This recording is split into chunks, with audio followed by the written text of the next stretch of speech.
Hi, and welcome. You're listening to the X22 Report. My name is Dave, and this is episode 910A, and today's date is March 4th, 2016, and the title of the episode is, As the Economy Collapses, the U.S. Economic Statistical Manipulation is Expanding. Now, before I get started, I just want to make an announcement. Tomorrow, Saturday, I'll be uploading an interview with Bo Polney. He breaks down exactly when the crash is going to occur. If you are on the X22 Report Spotlight YouTube channel, you should get an email from YouTube. If not, you can go right over to the X22 Report Spotlight YouTube channel, and you can view it there. If you're on the X22Report.com email alert system, I'm going to send you an email letting you know when it was uploaded. Then you can come over to the X22Report.com site. You'll see the video. All you'll have to do is scroll down a little bit, look over to the right-hand side. You'll see the video there. Or you can go over to NewsSentinel.com. Same thing, scroll down a little bit, look over to your right-hand side. You will see the video there once it is uploaded.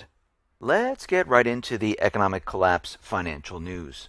Now, today the job numbers came out, and the U.S. government central bankers, they are pushing the manipulation right to the edge here because they need to prove and show the world that the economy, the U.S. economy, is completely recovered. And we're starting to see that no matter what they do, we know they're manipulated at this point. Now, over 80% of the jobs that were created, they were minimum wage earners in January. So what we're seeing right now is we're seeing a lot more waiters. We're seeing a lot more bartenders. And they're trying to convince us that retail is adding more people. Well, that's kind of strange because what have we been seeing? We've been seeing retail stores announcing layoffs, closures since the holiday season. And they're trying to convince us that we've added more and more people to the retail area. Now, of course, this makes no sense whatsoever. We know that retail has been contracting. We know since the holiday season, stores have been closing. People have been laid off. We know that Sports Authority has declared bankruptcy. They're closing a lot of stores. And if we go back in time, we see all the store closures. Barnes & Noble, Best Buy, and many others. So these retail numbers make no sense because during this period of time, stores remove their workers after the holiday season. And we saw from the last employment numbers that came out, all this completely didn't make sense because retail is contracting, and that was proven. And we see that they're telling us that education and health, they added 86,000 jobs. Retail added 55,000 jobs. Leisure and hospitality added 48,000 jobs.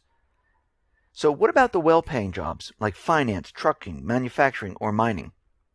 Well, finance added 6,000 jobs. Trucking lost 5,000 jobs. Now, we talked about trucking before, and we know that the deliveries, they've gone down. Manufacturing, down 16,000 jobs. Mining, down 18,000 jobs. A net loss of 33,000 jobs. So in this past year, the U.S. has added 360,000 waiters and only 12,000 manufacturing workers. That's it. And if you look, you'll see that since 2007, we have gained 1.6 million waiters and bartenders, and I have nothing against waiters and bartenders, and we've lost 1.4 million manufacturing jobs. And manufacturing is declining. Now, how do we add these manufacturing jobs when manufacturing is a complete disaster? And we know a lot of manufacturers, they're laying off people.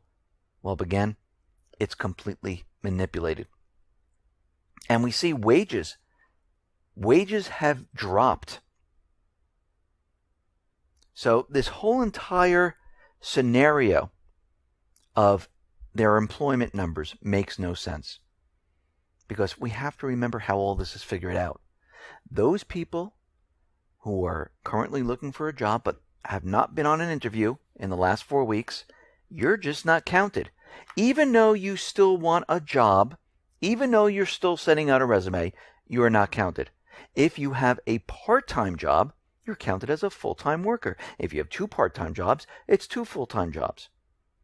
But if you get laid off from these part-time jobs, and you're not working at least 25 to 30 hours, it all depends on each state, it's different, and earning a certain number of dollars, you're not counted as laid off. So all these retail individuals can be laid off, and if they're working under a certain number of hours, they're just not counted. But they were counted as being employed and full-time.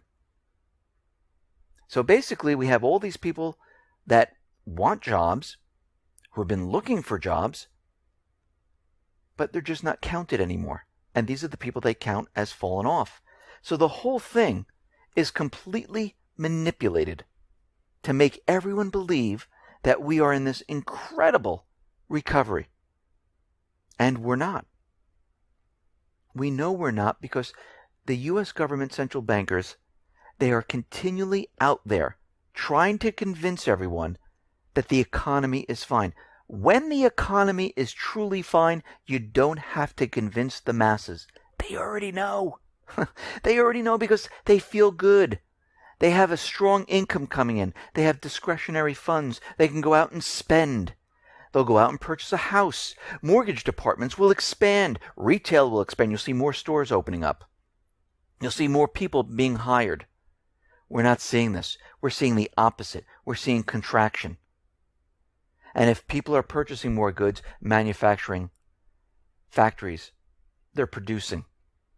The Baltic Dry Index should be around 1,100, 1,200 at this point. We're not seeing any of this. We're seeing the opposite of what's happening.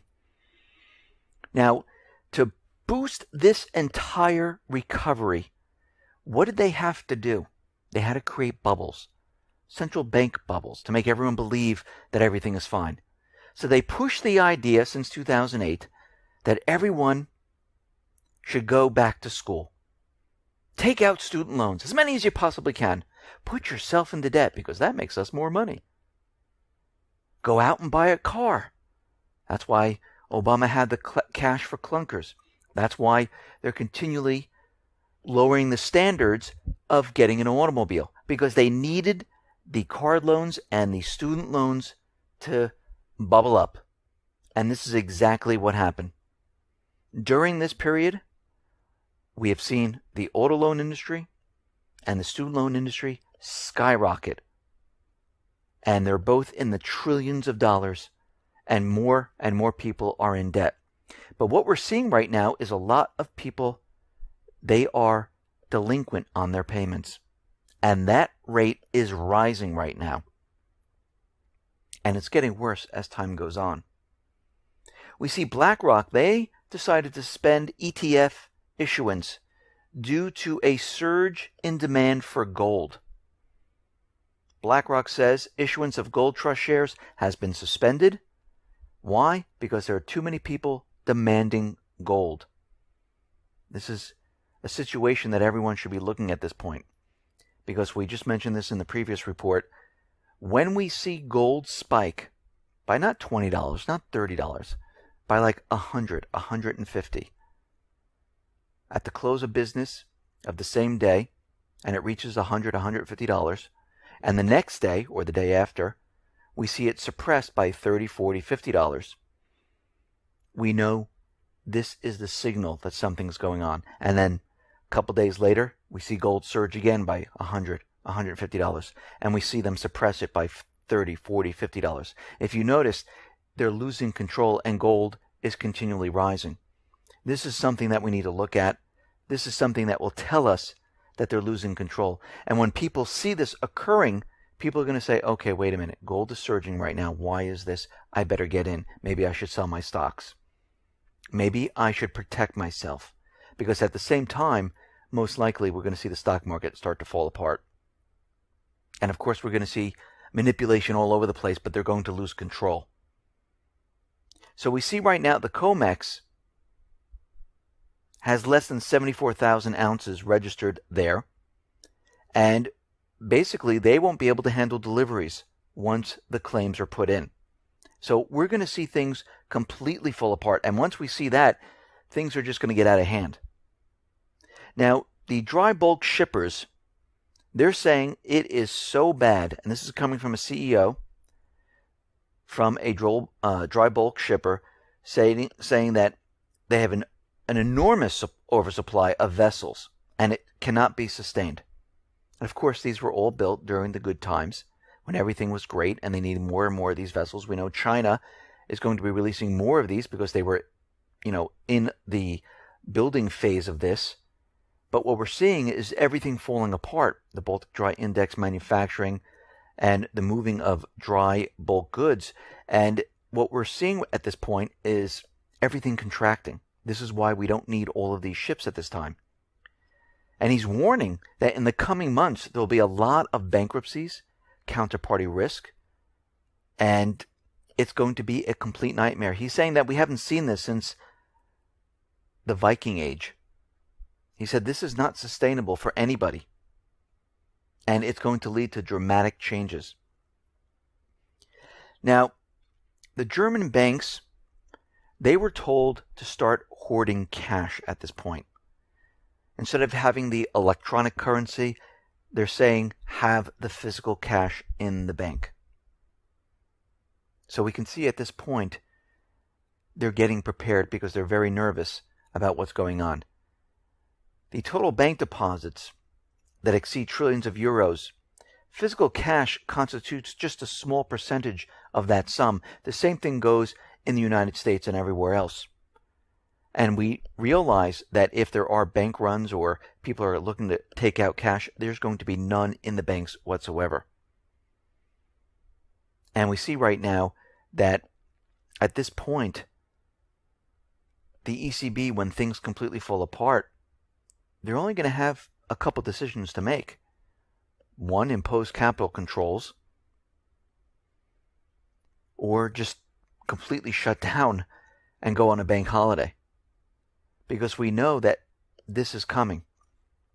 Now, we're getting the same signs that we've seen back in 2008. Remember when the Fed came out, the central bank, Moody's, S&P, all of them, they were saying, no, the subprime is perfect. We rate them AAA, AIGs, AAA. Everything is fine, the S&P 500, AAA. Everything's great. Well, they're at it once again. They're telling us, they're showing us that they don't see any recession coming at all. Moody's, for instance, one of the largest rating agencies in the world, says there are 0 signs of a recession. Now, let's go back to 2008 for a minute here. Didn't they totally miss the boat on the housing market? On the subprime mortgage bonds? Didn't they also miss the prediction that there was a recession coming in September of October 2008? They completely missed it all. Actually, in September of 2008, they gave strong ratings to Lehman Brothers and AIG, right up to the very end. So right now, Moody's is saying there are no problems whatsoever. Moody's also missed the collapse of Iceland and Greece. So at this point, we see Obama out there telling everyone that the economy's fine. They're really pushing the idea that everything is perfect. And when you have to push an idea this hard, you know it's the opposite. Moody's is out there telling us that everything is fine. And it really reminds me of what happened in 2008. Because at the beginning of 2008, the Fed was out there saying, we're not predicting any type of recession anytime soon. Moody's was out there saying everything is perfectly fine. Here we are at the same time period, but in 2016, and they're saying the same thing. This tells you something. We are headed for a major collapse. This is why you need to be prepared. Do not wait. Get your food, get your water, get your medical supplies, get your gold and silver before it is too late. If you can't afford gold, try silver. If you can't afford silver, try copper. Get junk silver. Whatever you do it now. We have a short period of time. If you haven't started, you can go to lifereliance.com. They have bug out bags, water filtration systems, seeds. You can customize your orders, but whatever you're doing, do it now. Listen, everyone, thanks a lot for listening. Be well, be safe, and especially be prepared. Thanks a lot.